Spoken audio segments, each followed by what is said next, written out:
Hi everyone, and welcome back to the series on how to play Heliosail. Today we're going to talk about crafting.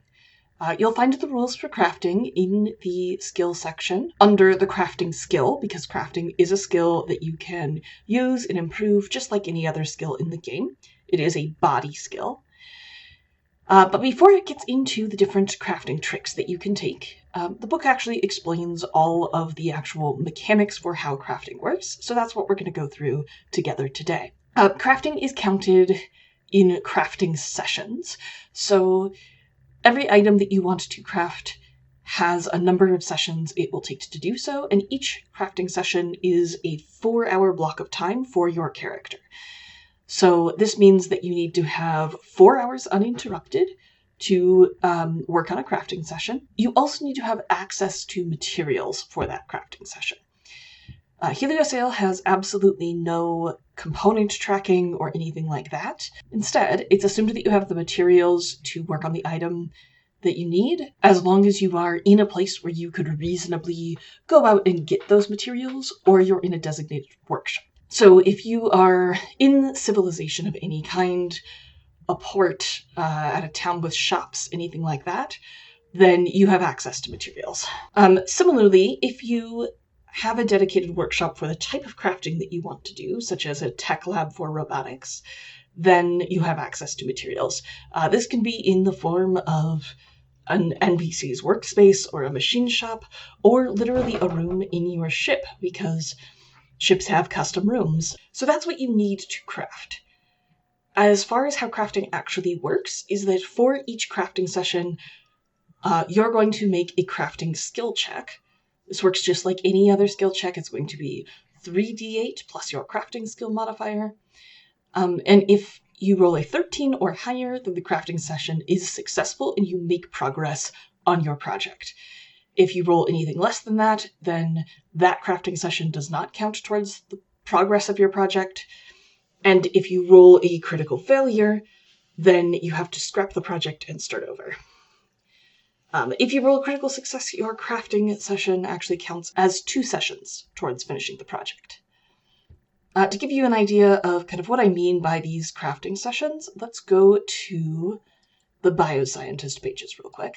So for bioscientist items, like the FAE packages, and also for an engineer's drone upgrades, the tables for those have a column labeled crafting, and it says how many sessions it takes to craft it.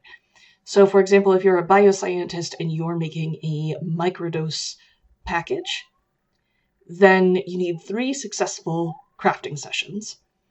And like I said, each one of these crafting sessions is a 4-hour block of time for your character, which means you can stack more than one crafting session into a day as long as your character has the time to be doing that.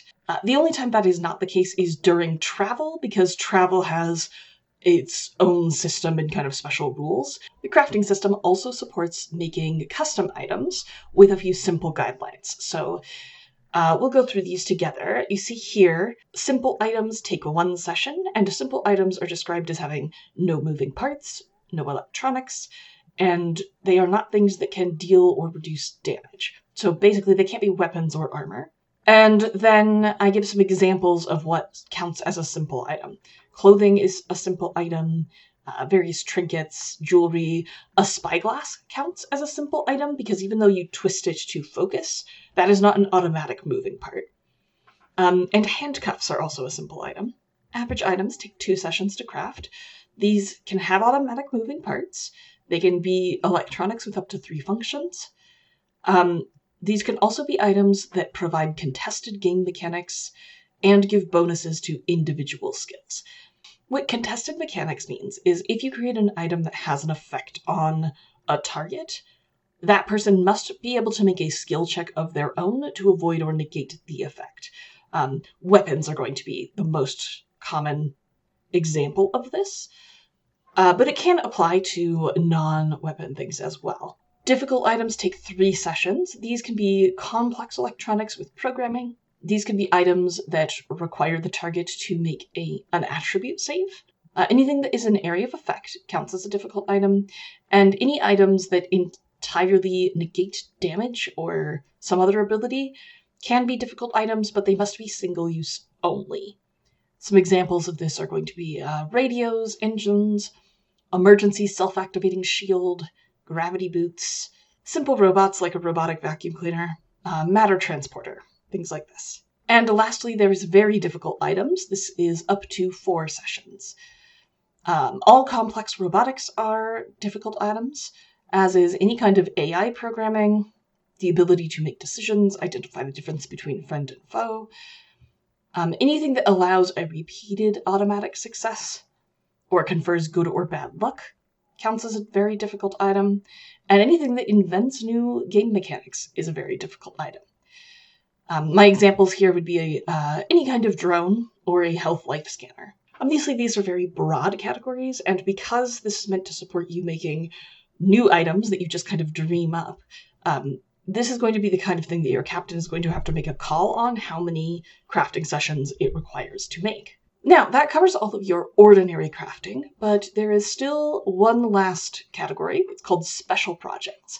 So this is something that is going to be extremely large, like an entire ship, or uses particularly rare materials, or perhaps that has some kind of supernatural ability, like a relic of some sort. These are handled kind of outside of the normal crafting rules, and you really need to work with your game captain one-on-one to handle these in a narrative way. My example is trying to build something as large as your own ship when you are just one engineer and you don't have a dry dock could be the basis of an entire campaign, where you start with a tiny ship and each adventure happens as you try to track down all the components that you need. So let's talk a little bit about how you get access to materials when you are, say, out in space or in a rural area or someplace where you normally would not have access. There's a few things that you can do. So one of them is this crafting trick Make Do. This lets you craft items with improvised materials. You can only craft simple items with Make Do, but that still opens up a lot of things for you to be able to make even when you don't have access to any official materials. There's also Stash, which is a relatively low-level crafting trick. When you invoke Stash, you get to roll 1d8 and determine how many sessions worth of components that you have. You can spend those however you see fit. You can split them up among projects and all of that, but you can't invoke the trick again until you have visited a town or somewhere else that your character could theoretically restock. I think that's about it for tricks that specifically help you get access to more materials, although there are multiple crafting tricks that help you use the materials you have more effectively, such as quick hands. So let's talk about crafting during travel or on your ship. So ships have custom rooms available to them. Some of these custom rooms provide crafting materials for certain types of projects. Let's see if we can find an example here. Here we go. Hydroponic garden. So under the basic things that it lists, it includes crafting supplies. It says here, any crew member with the crafting or naturalism skill can use the plants in the garden to make FAE, Terra packs, poisons, or medicines. So this does provide crafting supplies, but only for a specific type of crafting. If you are an engineer and you're doing robotics work, having a hydroponic garden on your ship is not going to help you access crafting supplies. Here's another one, Tech Lab. This will give you access to crafting supplies related to machines and robotics. There's also the studio, which is kind of a catch-all for all other types of crafting. That's going to be it for the crafting system. I hope that this has been helpful and informative, and please remember to join me next time. Everyone have a wonderful day. Bye-bye.